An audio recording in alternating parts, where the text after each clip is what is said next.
So, this is Nicole. She's the developer and current owner of the Roblox game FreeDraw. FreeDraw is a popular Roblox game with over millions of visits, and its premise is simple. You enter a server with other people and draw anything. But behind the colorful palette and simple mechanics lies a community that's deeply inappropriate. So, there's this YouTuber named Foley. He's a way better artist than me. Like, seriously, just look at his thumbnails, then look at mine.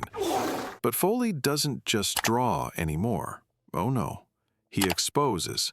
And last month, he dropped a nuclear bomb of a video on the Roblox game FreeDraw. On May 13th, 2025, a former moderator of FreeDraw, known as IE Rocks, dropped an announcement that shocked the entire Discord server. It exposed everything.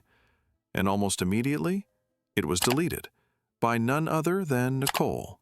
But before it got deleted, they managed to post one final tweet, and in it, they revealed a disturbing new policy Nicole is putting in place for FreeDraw. She's introduced one of the most irresponsible, tone-deaf, and dangerous policies we've seen in the Roblox community in a long time. Let me break it down. Nicole's new rule now allows reformed players, even this type of file. If you were permabanned for drawing predatory behavior, it doesn't matter.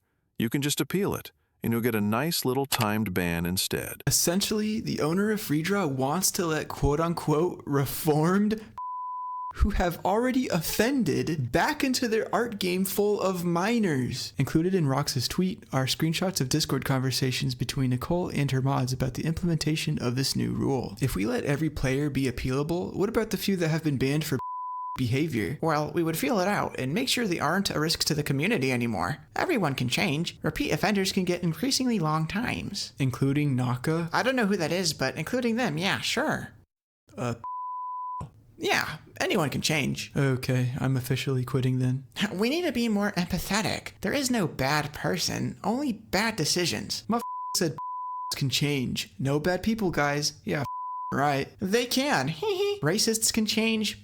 Can change. The worst people you can possibly think of can change. I cannot in good faith appeal genuine. If someone draws a fully rendered scene, I'm not appealing it. Drawing on a kid's game should be inexcusable.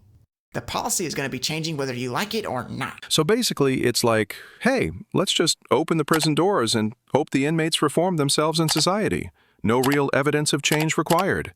Just Nicole and her team feeling it out. What do you mean by that? Because, you know, everyone can change. Look, I understand the concept of second chances, but letting people who have drawn known PDFs back into your game, I don't get. This is FreeDraw, Nicole. It's a game filled with kids. This isn't the place to do your little everyone deserves a hug. But hey, let's be fair. Maybe we misread what she meant. Repeat offenders can get increasingly long times. Including Naka? I don't know who that is, but including them, yeah, sure.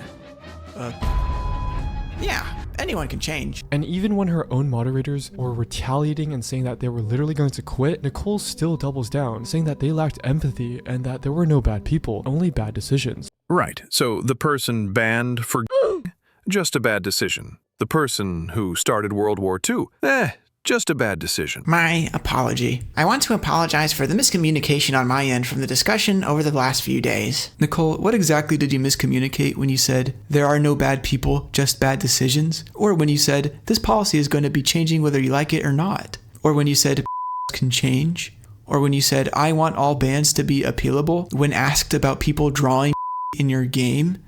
I could go on. What exactly did you miscommunicate when you said, repeat offenders can get increasingly long times? Or when you said, I hope you two could gain empathy for those who've made mistakes in their lives when talking about. Or when you said, Kaneko Kitten's cancellation was bullshit.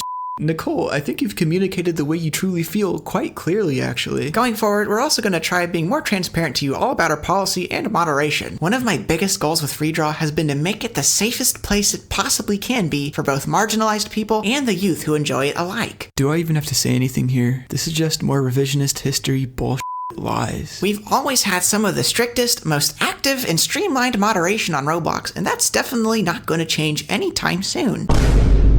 But the craziest part about this apology is that Nicole didn't even write it herself. And she doesn't even mean anything that was written in it at all. We know this because there was a mole that was hidden in one of Nicole and Jaspup's group DMs, and they found this. Here we can see Jaspup saying, "I'm driving right now, I can make an announcement tomorrow," which we now know is the apology that Nicole supposedly put out. Technical writing and PR is what I do, which is basically Jaspup self-admitting that she's the one who wrote Nicole's apology. It wasn't even Nicole, bro. And to make matters worse, when this person Storm, who we'll be talking about later, says you should definitely consider taking more accountability since it doesn't seem like an apology, Nicole just says, "I just don't really feel like I did anything wrong other than communicate badly." After Nicole introduced her reform policy, some users decided to look into it further. They went through old and current posts from Nicole's social media accounts and her girlfriends, who also has connections to Freedraw's community. And what they found, it was absolutely disgusting, by the way.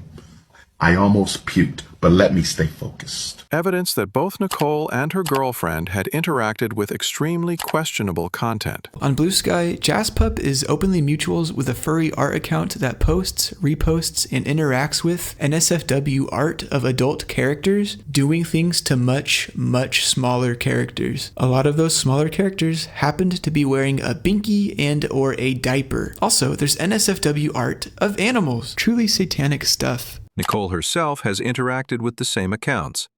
She's connected to the same disturbing web of people that her girlfriend is linked to. But before Jaspup, Nicole was in a relationship with Ashley, a known PDF file. So let's talk about Ashley real quick. Ashley has been caught liking and retweeting some truly disgusting content. We're talking about images that depict underage characters in disturbing, suggestive ways. Stuff that would get you banned instantly on most platforms.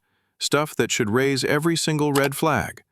So what's Nicole's brilliant idea? She gives Ashley a damn moderation role in a server made for a game played almost entirely by kids. So, based on everything we've uncovered, the evidence from social media and Discord now reveals why Nicole wants to let PDF files back in, because she and her girlfriend are PDF files.